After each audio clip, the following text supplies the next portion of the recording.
Assalamualaikum warahmatullahi wabarakatuh.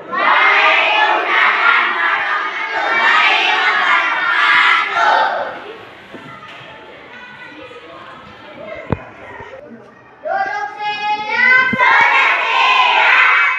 Sikap bertaat, tangan diangkat, kepala ditundukkan, suara dihentikan, pemimpin didengarkan, berdoa sebelum belajar.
Waalaikumsalam warahmatullahi wabarakatuh. Apa kabar anak-anak? Alhamdulillah sehat. Sebelum kita belajar, Bapak absen dulu ya. Ahmad Dapa, Adelia Fitri, Alia, Amelia, Aurel, Aura, Bintang, Cindy, Dharma, Dapa, Dipa, Dira, Parna, Parina, Hafiz, Israfil, Muhammad, Al-Kabri, Mutia, Raisa, Renaldi, Rizky, Siska, Yulaika, Dennis. Alhamdulillah masuk semua. Ya, sebelum kita masuk pelajaran, coba kita menyanyikan atau yel-yel yang telah kita pelajari. Coba 1, 2, 3.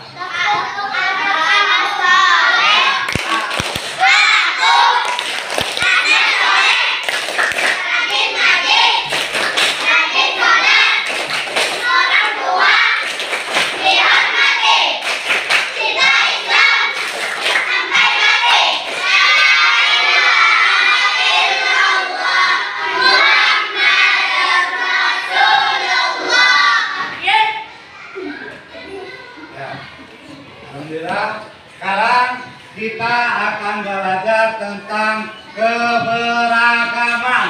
Apa itu keragaman? Keragaman, siapa tahu keragaman? Keragaman adalah bermacam-macam, ya, bermacam-macam suku, bahasa, adat, lagi. Ya, terus lagi.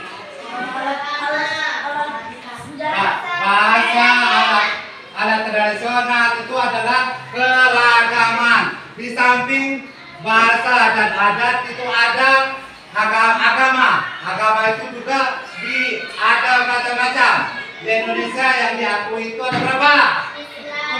ada Islam, ada Kristen, ada Katolik, ada Hindu, ada Buddha, dan ada Konghucu. Itu agama yang diakui oleh negara Republik Indonesia. Itu adalah keragaman.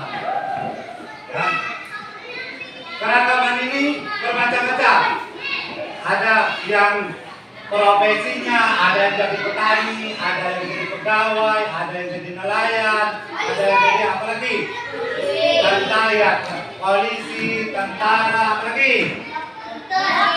Dokter, polwan, ya, apa lagi? Guru, ya, apa lagi?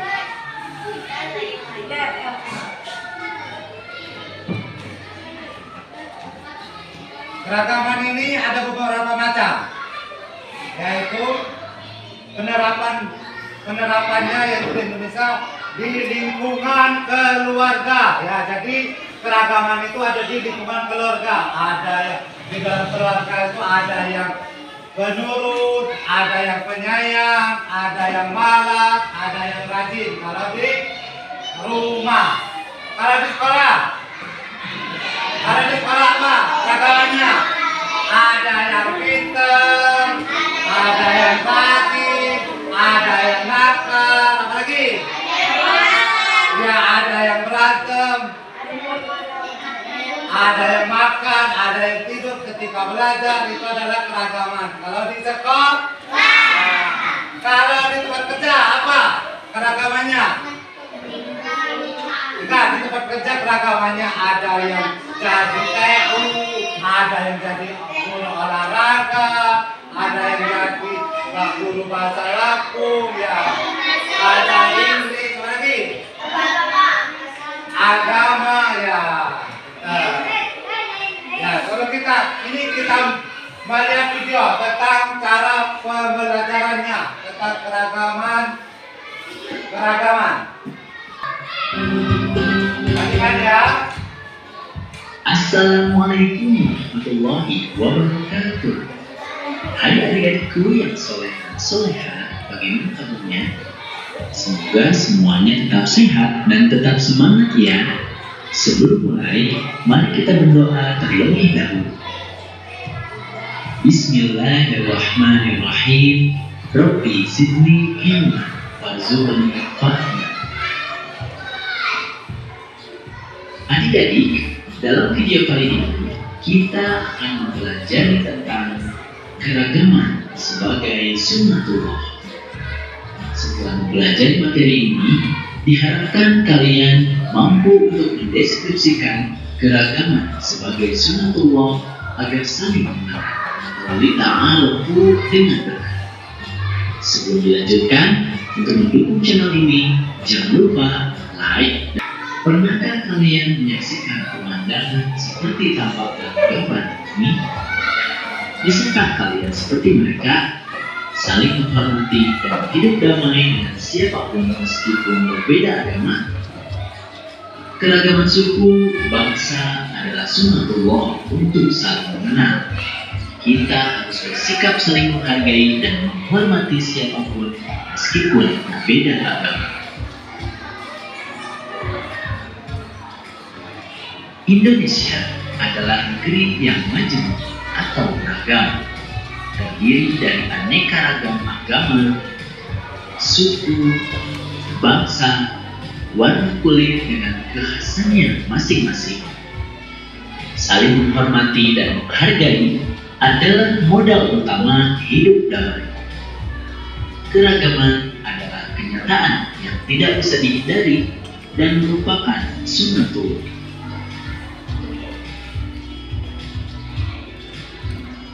Apa itu sunnatullah? Sunnatullah bisa diartikan yang pertama, hukum Allah Subhanahu wa Ta'ala yang disampaikan kepada umat manusia melalui para rasul.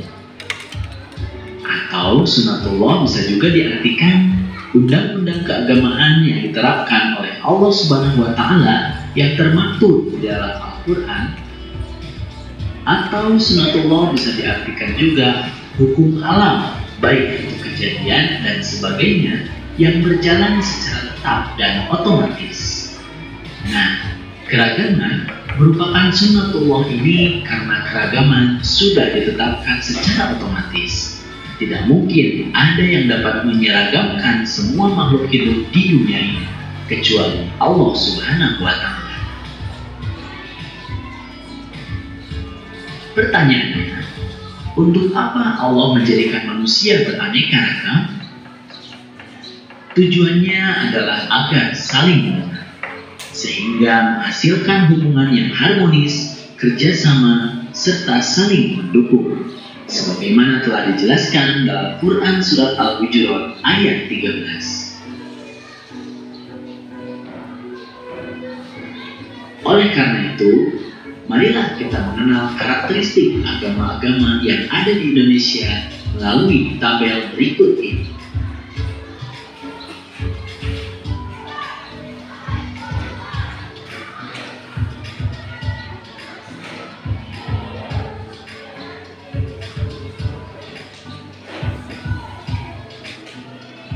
Selanjutnya, mari kita mengenal suku-suku yang berada di wilayah daerah Indonesia berikut ini.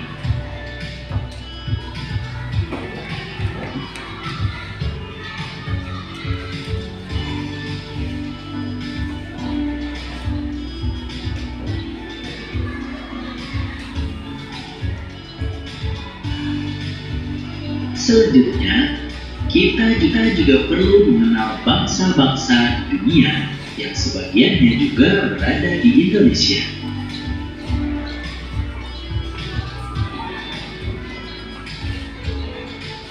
Semoga dengan memahami bahwa keragaman merupakan sunnatullah ini, kita bisa lebih menghormati dan menghargai orang lain sebagai makhluk ciptaan Allah Subhanahu wa Ta'ala.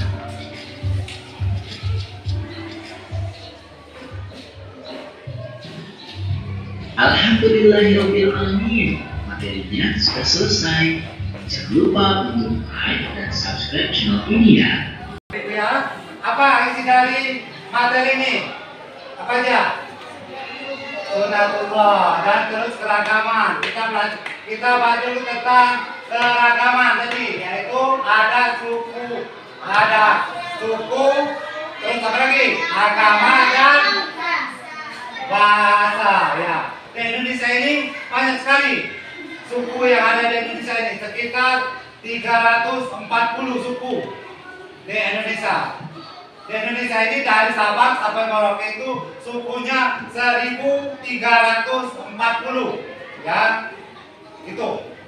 Yang dari Aceh sampai ke Papua, itu adalah negara Kesatuan Republik Indonesia. Makanya disatukan dengan Bhinneka Tunggal Ika. Apa itu Bhinneka Tunggal Ika?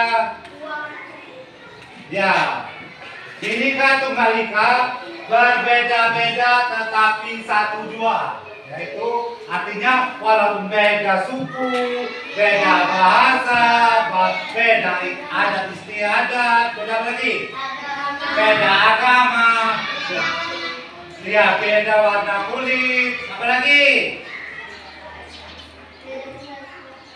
Beda bahasa, beda lagi. Beda pekerjaan, beda profesi, beda apa lagi? Penghasilan, itu disatukan dengan Bhinneka Tunggal Ika. Apa tujuan Bhinneka Tunggal Ika? Menyatukan seluruh rakyat Indonesia, ya, untuk tidak terjadinya apa? Terjadinya konflik. Konflik itu apa? Konflik itu adalah terjadinya kerusuhan, ya. Terus terjadinya apa lagi kalau konflik? Tidak harmonisnya dalam bermasyarakat. Di Indonesia, keanekaragam ini diatur oleh undang-undang, ya, diatur oleh undang-undang supaya masyarakat Indonesia atau warga negara Indonesia tertib. Dan juga Al-Quran menjelaskan, di dalam Al-Quran tadi dijelaskan, aku tidak menciptakan Aku ciptakan manusia itu bersuku-suku supaya saling mengenal. Apa saling mengenal? Yaitu mengenal adat daerah satu dengan daerah yang lain. Ya. Sudah Bapak jelaskan tentang ini. Sekarang tugas kalian kerja kelompok ya, dibaca dulu kelompoknya, materi yang ada dibahas ya. Kalau ada yang ditanyakan silakan ya, baca dulu. Ayo kita.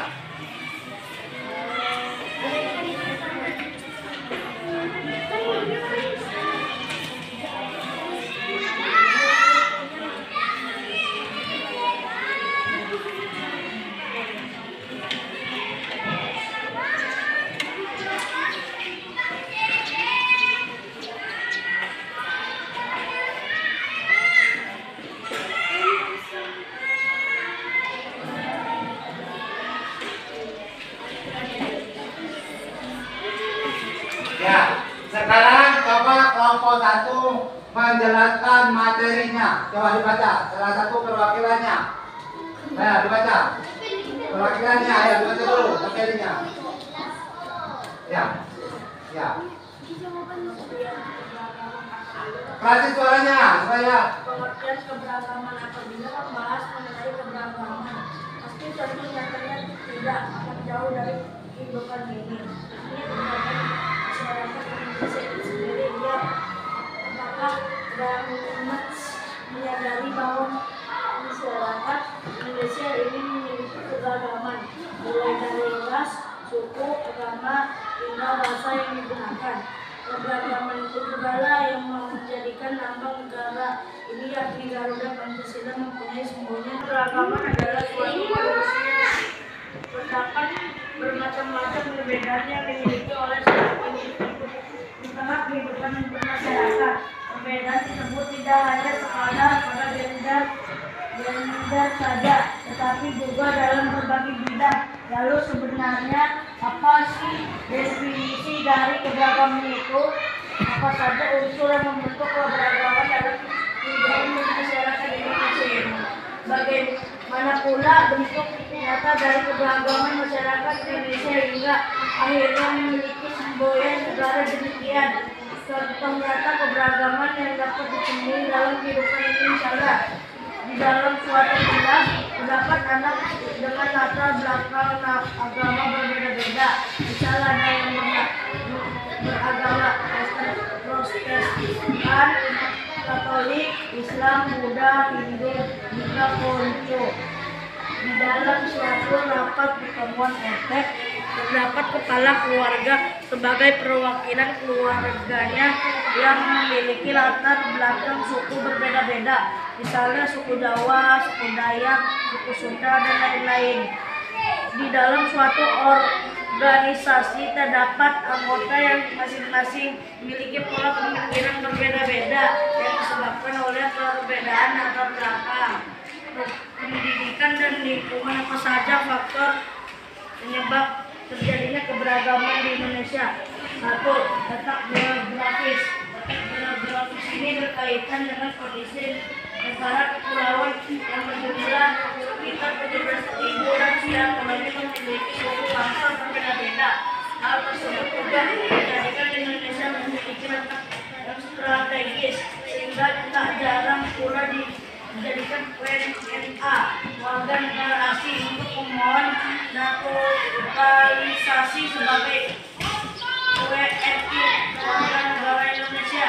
2. Perbedaan kondisi alam. 3. Pengaruh kebudayaan asing. Unsur agama di keberagaman masyarakat.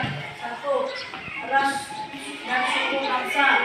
Ras dan suku bangsa turut menjadi unsur dalam keberagaman masyarakat Indonesia. Hal tersebut karena setiap individu yang tinggal di wilayah. 2. Agama dan kepercayaan. Ya, Bapak satu sudah menjelaskan tentang materinya. Jadi siapa kelompok yang lain yang mau bertanya silakan, silakan. Ayo. Ayo nanya, ada enggak? Ya, ditulis. tulis dulu. Letak geografis Indonesia itu di mana? Geografis. Nah, tulis dulu soalnya, nanti dijawab. Soalnya letak Indonesia, letak di mana? Katanya. Letak Indonesia itu letak di mana? Letak Indonesia. Ya, tulis. Ya, ada di mana? Tulis dulu soalnya. Tulis dulu soalnya, nanti dijawab ya. Sudah tulis soalnya? Ada lagi yang mau tanya? Yang mau nanya silakan, nggak apa-apa, ayo.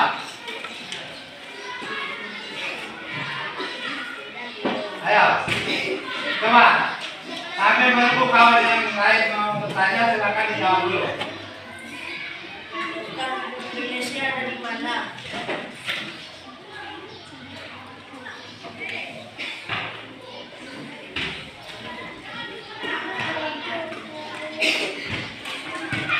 Ya.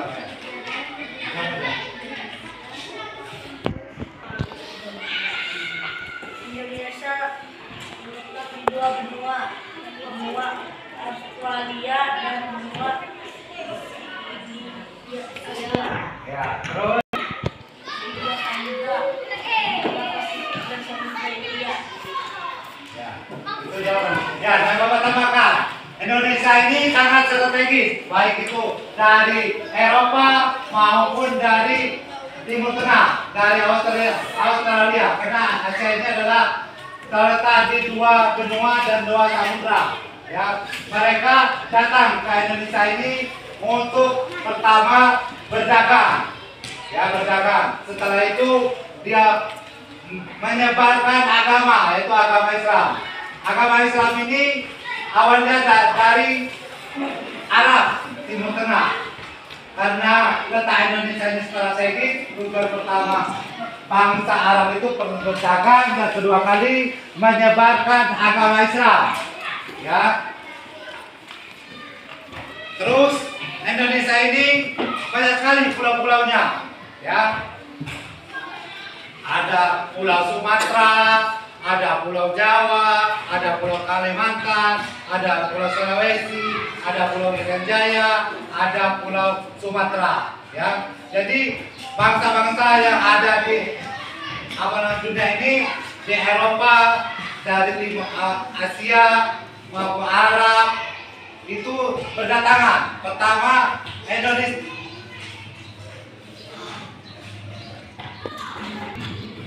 Arab awalnya di Aceh, ya, di Samudra Pasai. Itu dulu namanya Aceh, itu adalah Samudra Pasai.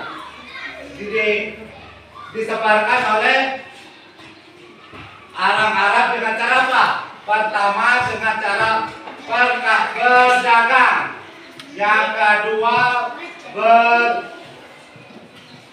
tanam, terus yang ketiga itu kawin atau nikah. Ya, jadi agama Islam ini disebarkan dengan cara berdagang. Apa itu ya? Berdagang, yaitu menjual hasil kekayaan. Terus mereka sambil berdagang mereka menjual dagangannya, terus kenalan sama masyarakat di situ. Mereka menyampaikan niatnya itu dengan menikahi orang-orang yang di sekitarnya. Ya, terus setelah mereka menikah, terus mereka mengajarkan ajaran Islam, cara bermasyarakat, cara berdagang. Ya, setelah apa lagi yang disebarkan Islam? Ya, zakat, tentang cara berhubungan satu dengan yang lain, cara kita berkeluarga, itu diajarkan ya oleh orang-orang Arab. Terus ini lanjut kelompok 3. Ini baca. Ada.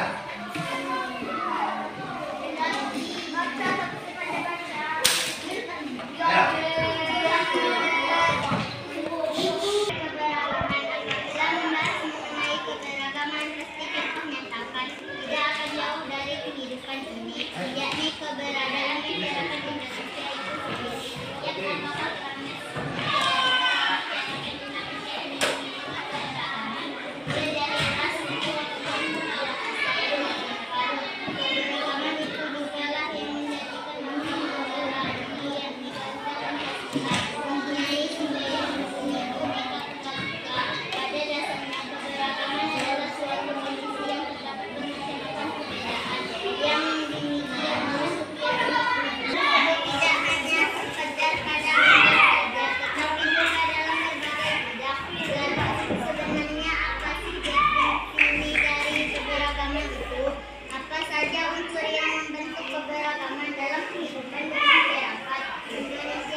yang mau bertanya, silakan. Ya. Ya, pengaruh kebudayaan asing katanya. Kata kawannya ada yang bertanya, pengaruh kebudayaan asing terhadap bangsa Indonesia. Ada yang lain? Ya, coba ditulis dulu. Ya, apa saja suku bangsa Indonesia? Terus, ada lagi?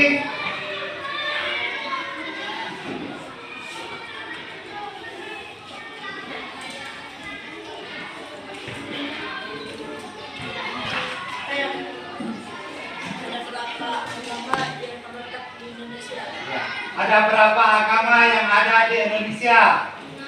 Ya, Kak, tulis dulu.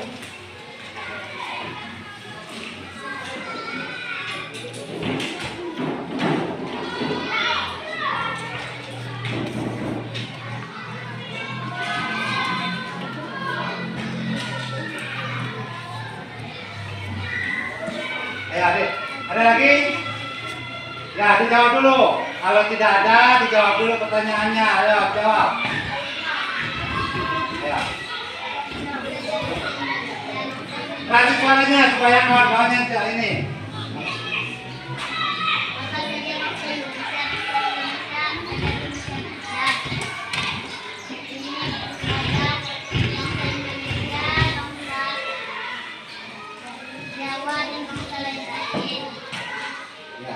Tadi itu yang ditanya itu adalah ada apa aja suku yang ada di Indonesia, yaitu yang pertama suku Jawa, suku suku apa lagi?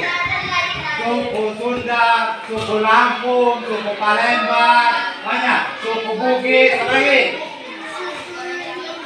Ya, suku Sunda, ada udah, Sunda. Suku apa lagi? Suku Palembang, suku Lampung, suku Padang, ya, suku Aceh, itu adalah suku-suku yang ada di Indonesia. Nah, itu lanjut.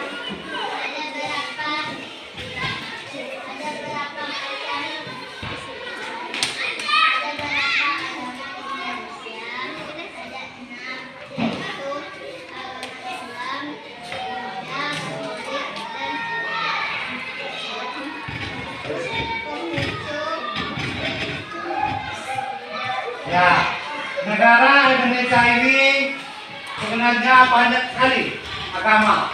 Ya, tapi yang diakui oleh pemerintah yang pertama itu agama Islam. Ya, yang kedua agama apa? Kristen.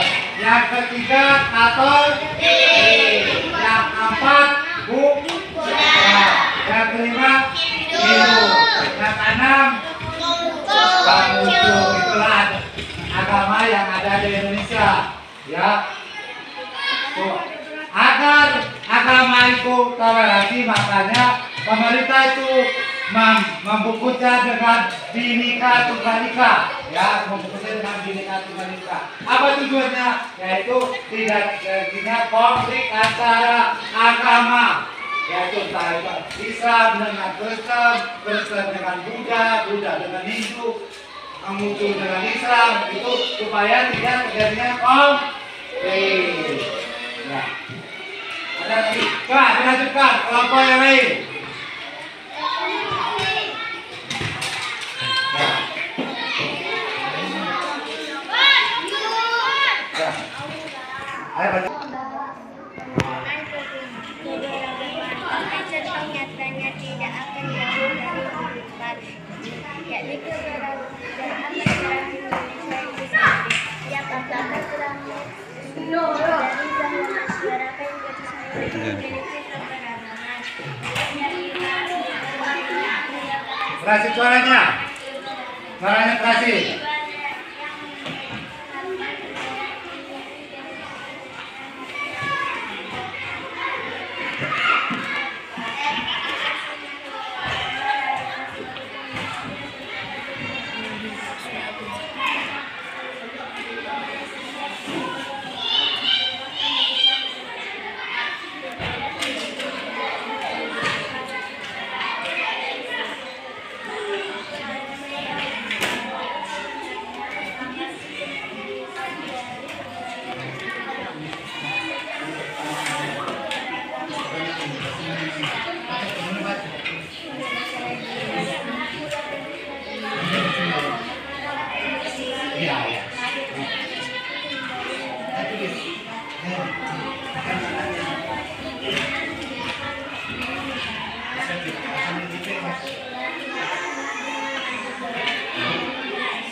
Stop. Ya. Ya, ada yang silakan yang mau ditanyakan dengan kelompok yang itu. Ya, berapa provinsi yang ada di Indonesia? Nah, ditulis dulu supaya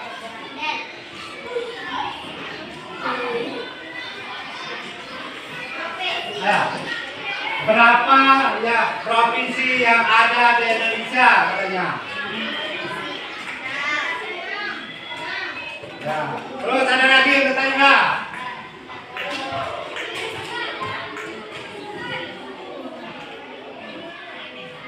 Ya, sudah.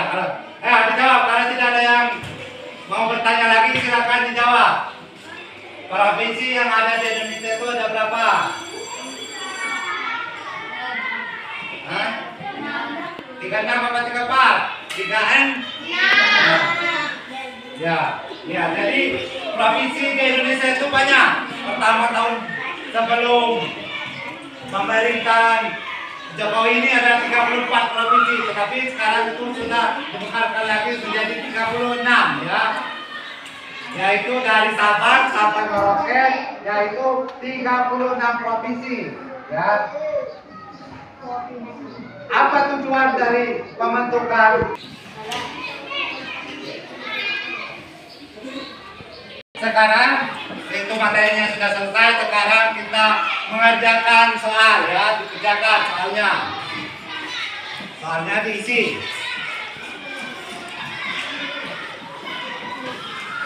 Isi ya, isi. Ya, isi.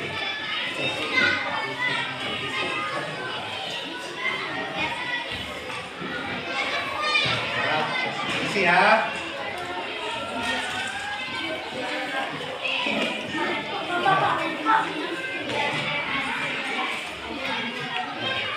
Soalnya dikerjakan soalnya. Nah, kerjakan sekarang.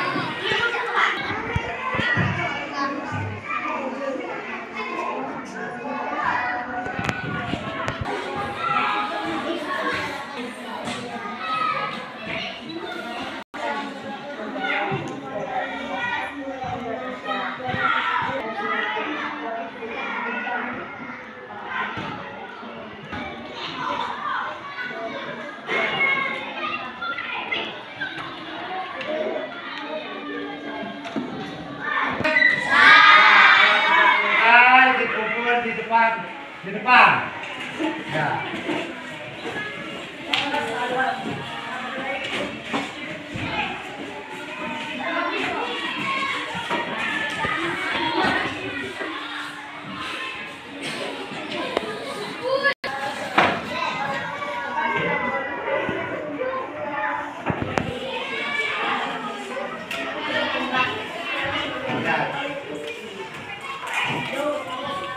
Nah, coba sekarang perhatikan, kita sudah mengerjakan soal ya. Jadi intinya kita di Indonesia ini beragam, baik itu suku, agama, adat, dan lain-lain ya. Jadi kita harus menjaganya, yaitu menjaganya dengan persatuan. Ya, tidak boleh terjadinya konflik. Kalau terjadi konflik, jadi bangsa ini akan hancur. Oke, sampai di sini saja materi hari ini kita akhiri. Assalamualaikum warahmatullahi wabarakatuh.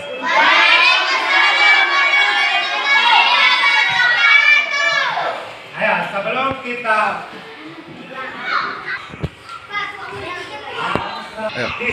disiapkan bukunya yang di meja itu disimpan di tas. Sekarang kita akan pulang ya.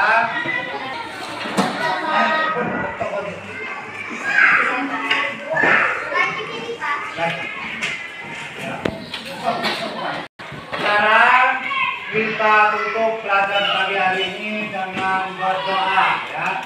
Ya, coba dipimpin oleh ketua kelas.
Nah, belajar di rumah. Ayo.